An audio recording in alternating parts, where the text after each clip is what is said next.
Assalamualaikum warahmatullahi wabarakatuh. Perkenalkan, nama saya Bobong Aditya Wahyusarbini dengan NIM H1C020068. Di sini saya akan menjelaskan mengenai situs warisan dunia, yaitu situs Sangiran. Berikut merupakan daftar isinya. Yang pertama, sejarah singkat.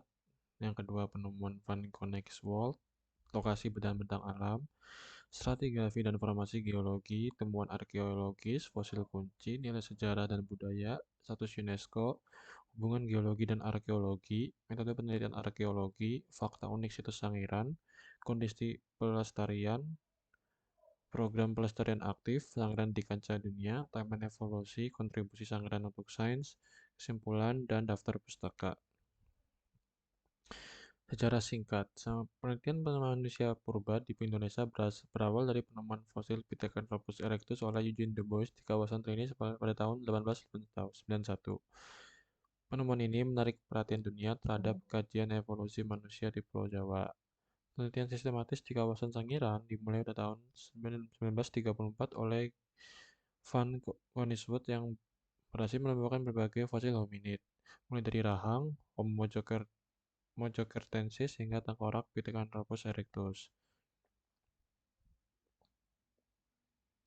Penemuan Van Koningsvoort. Van Koningsvoort merupakan tokoh paling berpengaruh dalam sejarah penelitian Sangiran. Pada periode 1934 sampai 1941, ia berhasil menemukan berbagai fosil manusia purba dengan jumlah dan variasi yang sangat besar, termasuk fosil rahang Meganthropus paleojavanicus, manusia purba bertubuh besar yang menjadi ciri khas temuan Sangiran. Sepanjang karirnya, von Koningsvoort memberikan lebih dari 300 karya ilmiah yang sebagian besar membahas hasil penelitiannya di Pulau Jawa. Lokasi dan bentang alam. Situs Sangiran berada di dua wilayah kabupaten, yaitu Sragen dan Karanganyar, Jawa Tengah. Dengan luas kawasan sekitar 59 km persegi, secara geomorfologi, Sangiran berbentuk kubah atau dom akibat proses pengangkatan tektonik yang dikenal sebagai struktur antiklinorium. Sungai Cemoro dan Pahjajar yang mengalir di kawasan ini berperan karena erosinya secara alami mengekspos lapisan sedimen purba yang mengandung fosil ke permukaan tanah. Stratigrafi. Situs Sangiran memiliki urutan lapisan batuan yang merekam sejarah lingkungan dari laut hingga daratan selama kala Pleistosen. Secara stratigrafi, Sangiran tersusun atas 4 formasi utama, yaitu formasi Kalibeng, formasi Pucangan, formasi Kabuh, formasi Notopuro. Fosil Homo erectus, temuan paling dominan di Sangiran dengan lebih dari 100 individu, menjadikan Sangiran sebagai salah satu situs terpenting untuk mempelajari evolusi manusia purba. Fosil Meganthropus paleojavanicus berupa rahang dan gigi manusia purba berukuran besar yang ditemukan oleh von Koningsvoort dan menjadi salah satu ciri khas temuan Sangiran. Artefak alat batu berupa alat seperti dari batu Chalcedon yang digunakan manusia purba untuk memotong, menyerut, dan membuat alat berburu sederhana. Fosil kunci Sangiran. Untuk formasi Kalibeng, ditemukan fosil kunci berupa Pseudorothalia soerteriana, Ammonia becari, moluska laut. Fosil mikro dan moluska laut yang menjadi penunjukan lingkungan laut dangkal yang berumur Pliocene akhir. Formasi Pucangan ditemukan fosil kunci Meganthropus paleojavanicus, Homo erectus awal, Stegodon trigonocephalus, menunjukkan perubahan lingkungan dari rawa hingga sungai pada awal Pleistosen. Formasi Gabuh, Homo erectus, Elepashisudindricus, Bubalus paleocerabau, Cervus sp. Lapisan paling kaya fosil manusia purba dan fauna darat, mencerminkan lingkungan sungai dan dataran terbuka. Formasi Notopuro, fosil jangan jarang didominasi endapan vulkanik, breksi, tuf, pasir vulkanik. Beberapa ditemukan sisa fauna muda seperti Bos sp. Menandai fase aktivitas vulkanik yang kuat pada akhir Pleistosen. Jika ditarik garis waktu, perjalanan evolusi di Sangiran terekam sejak 2 juta tahun yang lalu, ketika kawasan ini masih berupa lautan. Sekitar 1,5 juta tahun lalu, Homo erectus archaik mulai muncul, kemudian terus berkembang hingga periode 1 juta tahun lalu. Meganthropus diperkirakan punah lebih awal dibanding Homo erectus, sementara aktivitas vulkanik besar pada akhir periode ini turut membentuk lapisan atau poro yang menjadi formasi termuda di kawasan Sangiran. Pada tahun 1996, UNESCO secara resmi menetapkan Sangiran sebagai situs warisan dunia.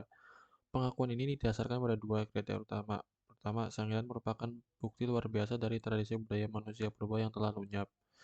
Kedua, situs ini terkait langsung dengan pemahaman evolusi manusia dan dianggap sebagai salah satu situs paling penting di dunia untuk kajian asal-usul manusia. Status ini menegaskan bahwa Sangiran bukan hanya aset nasional Indonesia, tetapi juga warisan ilmiah bagi seluruh umat manusia. Geologi dan arkeologi di situs Sangiran memiliki hubungan yang sangat erat karena proses geologi menjadi faktor utama terbentuknya kekayaan fosil di kawasan ini. Pengangkatan tektonik yang membentuk kubah Sangiran menyebabkan lapisan sedimen purba yang mengandung fosil tersingkap ke permukaan. Proses tersebut kemudian diperkuat oleh erosi Sungai Cemoro dan Sungai Poh Jajar yang secara alami membuka lapisan tanah dan memunculkan fosil-fosil baru. Selain itu, sedimen vulkanik di Sangiran berperan penting dalam mengawetkan fosil selama jutaan tahun. Penelitian geoarkeologi di Sangiran menggunakan pendekatan multidisiplin yang menggabungkan ilmu geologi dan arkeologi. Untuk memahami sejarah kehidupan manusia purba serta lingkungan masa lalu, metode yang digunakan meliputi analisis stratigrafi untuk menentukan urutan lapisan batuan dan umur relatifnya, ekskavasi arkeologi untuk menemukan serta mendokumentasikan fosil dan artefak, analisis sedimen untuk merekonstruksi lingkungan pengendapan, serta penanggalan geologi guna mengetahui umur fosil dan lapisan batuan. Sangiran kini berstatus terpelihara dengan baik menurut standar UNESCO. Pengelolaannya dilakukan secara terstruktur melalui Balai Pelestarian Situs Manusia Purba Sangiran dengan program kemitraan bersama masyarakat lokal sebagai penjaga situs. Namun situs ini masih menghadapi sejumlah tantangan, diantaranya penambangan ilegal di zona penyangga, pertumbuhan penduduk yang beresiko mengubah fungsi lahan, serta perdagangan fosil ilegal oleh oknum masyarakat yang masih terjadi hingga sekarang. Berbagai program pelestarian aktif dijalankan untuk menjaga keberlanjutan Sangiran. Riset berkelanjutan dilakukan melalui kolaborasi dengan berbagai universitas dan lembaga internasional. Program pemberdayaan komunitas melatih warga lokal sebagai pemandu wisata sekaligus agen pelaporan temuan fosil baru. Digitalisasi koleksi juga mulai dilakukan untuk menjaga arsip dalam bentuk digital, sementara program edukasi sekolah terus mendatangkan ribuan pelajar setiap tahunnya untuk belajar langsung tentang evolusi manusia di situs aslinya. Kontribusi Sangiran terhadap sains sangat luas. Dalam paleontologi, situs ini membuktikan bahwa Homo erectus telah menghuni Asia Tenggara lebih dari 1 juta tahun lalu, mengubah teori migrasi manusia purba secara global. Dalam geologi kuarter dan data stratigrafi, Sangiran menjadi rujukan utama studi sedimentologi Pleistosen di Asia Tenggara. Bahkan dalam konteks biogeografi, teman di Sangiran turut membuktikan bahwa Garis Velas bukanlah penghalang mutlak bagi persebaran manusia purba pada masa lampau. Dibandingkan dengan situs-situs evolusi manusia lain di dunia seperti Olduvai Gorge di Tanzania atau Puerca di Spanyol atau Zhoukoudian di Tiongkok, Sangiran memiliki keunggulan unik karena menyimpan sejumlah fosil Homo erectus terbanyak di dunia. Setiap situs memiliki kontribusi berbeda terhadap kajian evolusi manusia. Namun Sangiran tetap menjadi rujukan utama untuk memahami Homo erectus secara spesifik karena kelengkapan data stratigrafi dan kuantitas temuannya yang tidak tertandingi. Kesimpulan, Sangiran adalah situs geoarkeologi terpenting di Asia, dengan lebih dari separuh fosil Homo erectus di dunia ditemukan di kawasan ini. Kondisi geologi berupa pengangkatan kubah dan erosi sungai menciptakan kombinasi ideal dan untuk eksposur dan preservasi fosil selama jutaan tahun. Status UNESCO sejak 1966 menjadi pengakuan resmi atas nilai ilmiah dan budaya situs ini bagi peradaban manusia secara global ke depan. Pelestarian Sangiran memerlukan pendekatan terbaru yang melibatkan penegakan hukum, pemberdayaan masyarakat, dan kolaborasi ilmiah internasional yang berkelanjutan. Berikut daftar pustakanya. Sekian dari kelompok saya, kurang lebihnya mohon maaf. Wassalamualaikum warahmatullahi wabarakatuh.